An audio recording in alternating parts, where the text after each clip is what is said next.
Ayan, Happy New Year po sa inyong lahat. So, January to, open na po kami mga bossing. Meron tayong Hyundai Santa Fe na tinuwing na dito, dinala nung bago mag New Year. So, sarado tayo. So, ito yung troubleshoot natin. Nangyari sa kanyang mga boss, ayun ang umandar. Tapos, kwento ng may-ari, pag nag-on siya ng ignition, pag hindi lumitaw si check engine, ay ayaw talaga umandar. So, papakita ko po sa inyo mga boss. Bossing, i-on natin ignition. Ayan, off natin, tas on. Kung mapapansin nyo mga bossing, wala siyang check engine na lumilitaw, no? Pag naka-on. Tapos pag in-start natin yan,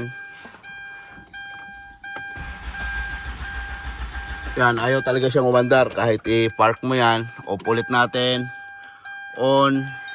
So dapat lilitaw po yung check engine niya, kaso wala. Pagka hindi po talaga lumitaw yon, wala, ayaw talaga umandar. Ayan, no? Cranking lang siya ng cranking. Ngayon tinutulak namin para may ayos namin yung park, no? Ano, atras muna natin? Atras muna. Tinutulak namin mga bossing at iayos namin yung parking. Napakabigat itulak. So ilalagay muna natin sa neutral. Ayan, susubukan natin. Ayan, naitulak din namin mga boss. Kaso tagilid nga lang. Okay na to. Sobrang bigat kasi. Tatlo lang kami, no? Medyo mabigat itulak. Ayan siya mga boss. 2.2 na Hyundai Santa Fe. Ang gagawin natin dito, check muna natin. Sa basic muna tayo. Check muna natin yung mga fuse. So titingnan natin fuse sa relay. Baka doon ang problema. So, sa mga ganito mga boss, maaring wiring ang problema, relay or fuse. Pagka off goods yung wiring, so alam mo na. Alam nyo na kung ano naging problema, maaring ECU. So unahin muna natin dito sa basic. So ngayon mga boss, check muna natin yung fuse tsaka relay. Ito muna tayo sa mga fuse mga bossing.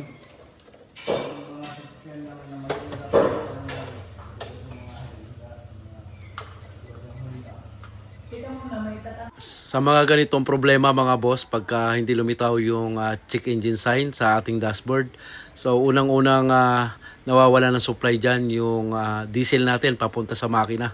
So mamaya papakita ko sa inyo yung actual na ipoprove natin na wala nga bang supply ng diesel pagka ganitong problema. Kaya mga boss, buo yung fuse. Kaya proceed tayo sa relay. Yung relay na kailangan natin.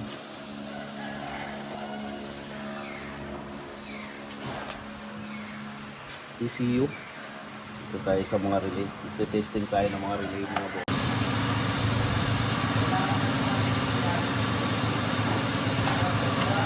So, test tayo ng relay. Hindi ka makita ya. Sige, anak. Test tayo ng relay mga boss. Maririnig nyo ito buo. Ayan, lumalapit eh.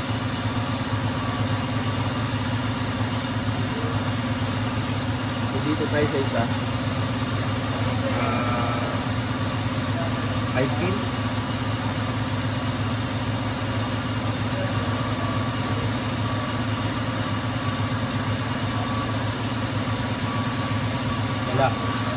Wala siyang lagitik. Maaaring relay ito mga boss. So hanap tayo ng relay mga boss. Susubukan natin kung makukuha natin yung problema dito sa relay. So itong relay na to, ayan o, sa ECU main yung relay na dead. So maaaring ang dito ang problema. ECU main yung nakalagay. Ayan o. Okay, hanap lang tayo ng relay mga bossing. Start mo nga. Bubunutin ko lang to sa fuel kung may supply. Ang ginawa ko, binalik ko muna yung lumang relay mga boss doon sa ECM. So dito ipapakranking natin. Titingnan natin kung totoo ba yung sinasabi ko na hindi nagkakaroon ng supply ng diesel papunta rito sa ating makina pagka sira ang relay. Ito nga, bunutin ko nitong isang hose. Sige, bunot ko na yung isang hose. Start. Tingnan ko kung may lalabas. Okay, wala. Yan, nagpaka-ranking nga tayo. Wala nang lumabas na diesel. Ngayon, pupunta naman tayo doon sa supply ng kuryente, papuntang fuel pump. Kung anong nawawalang kuryente sa kanya, positive ba or negative pagkasira yung ECM relay niya. Ngayon naman, dito tayo. Kung may supply ng kuryente dito sa papuntang fuel pump natin, dapat meron tong positive, negative mga boss. Yan, on mo nga ignition. Ground. Okay. On. Yan. Kau na? Oh.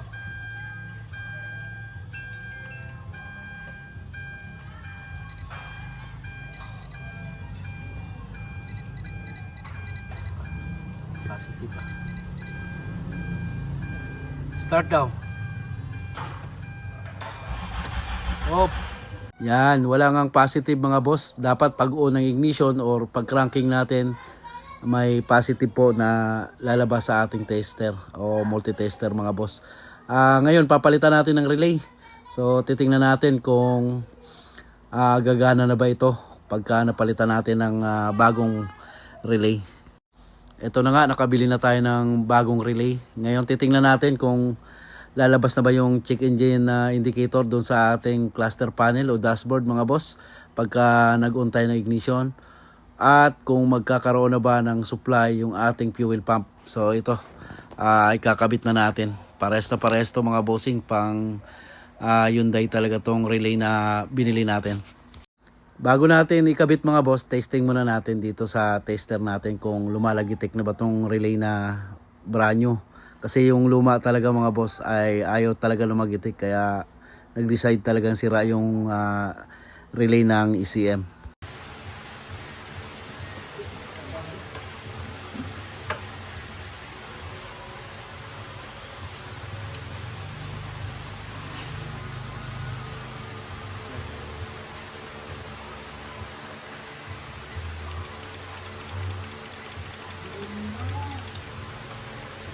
Yan, okay na yung relay na bago. Lumalagitik na mga boss. So, testing na natin kung may supply na yung fuel pump natin. So, iti-tester ko kung magkakaroon ng positive supply. Ito dalo. May sapi na kaganyan. Tingnan natin mamaya kung magkaka-positive na supply ng fuel pump. Nakadaan pa rin pala nakadaan din sa computer box yung ano nito eh. Positive supply. Yon. Ano mga ko? Ilawan mga kolon. Tingnan ko lang kung may positive na yun. Try na natin kung may positive supply na itong... Ligat. On. Ano sa gilid? Itong ground. Ito dapat itong isang to magkakaroon ng positive. Hindi nga. Andiyan sa gilid ng dashboard. Yan o. Kita mo na? Yun. Nagkaroon na. Cranking. Ayun, meron na. Yari. Yan, may positive supply na mga boss. So dito naman tayo sa harapan. Titingnan natin kung may diesel na lalabas doon sa ating fuel line. Nakabit na natin yung relay ng ECU. So titingnan natin kung may lalabas na diesel dito. Ano lang? Ganito, i-on mo muna. Tingnan natin kung may lalabas na diesel dito. Kaya po hindi umaandar yun mga boss. Ganon din pag sira ECU nyo. Ganyan din nangyayari sa kanya. Yun, op. Okay. Meron na. Saglit lang. Saksak ko lang. Yan, ganyan siya mga bossing.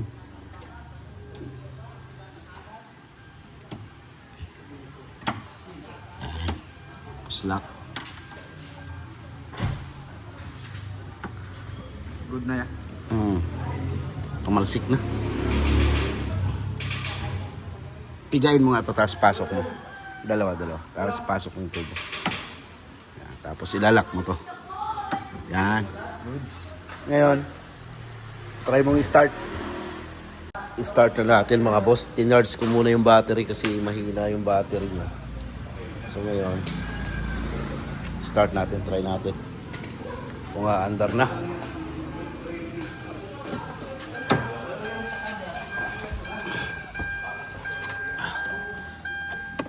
Yun. Present na lagi si check engine. Start.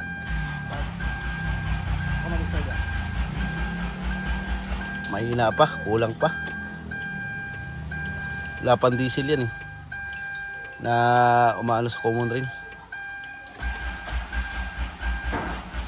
Oh, humina pa. Charge muna natin. Charge mo muna. Ayun, start.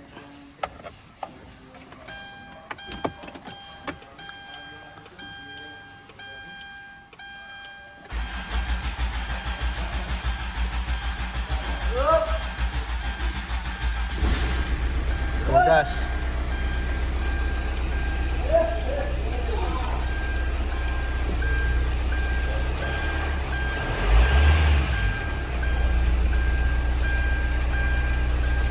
I-reset natin yung check engine.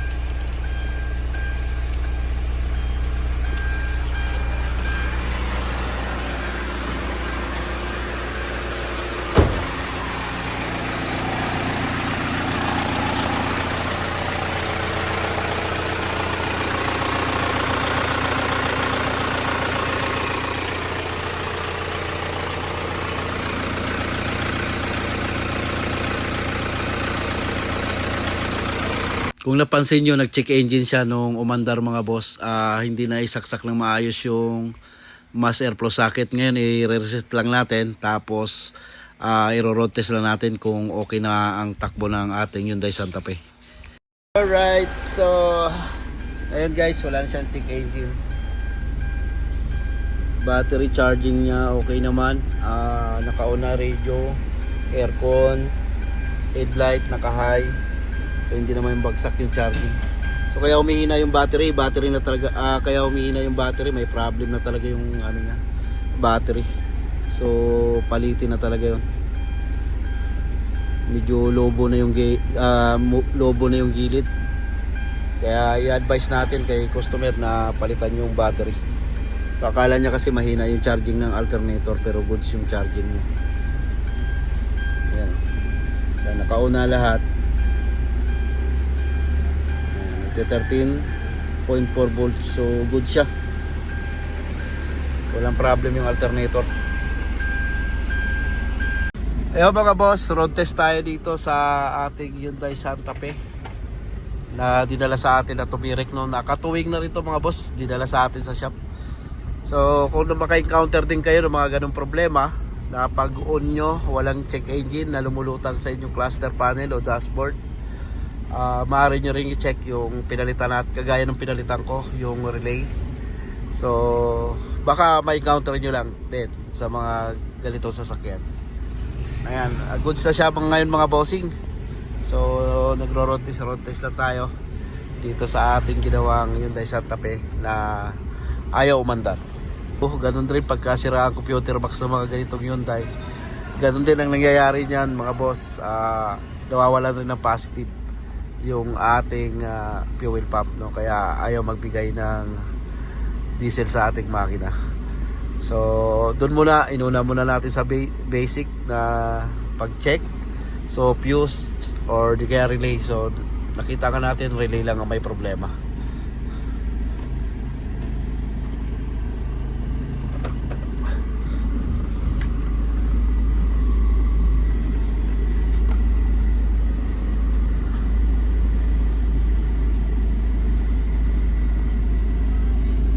Yan, goods lang mga boss.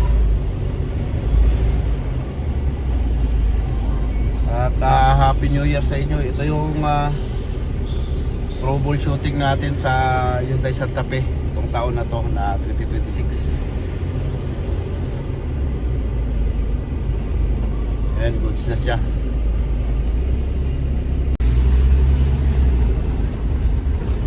Pwede natin i-release to. Pwede natin ipakuha.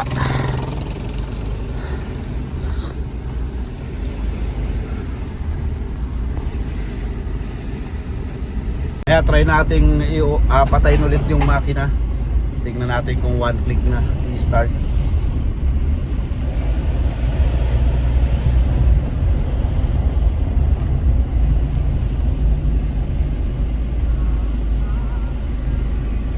Off ulit natin yung makina mga bossing. So, park lang natin. Off. Tignan natin kung present na lagi si check engine. So, okay na siya. Start. Alright. One click na. Okay.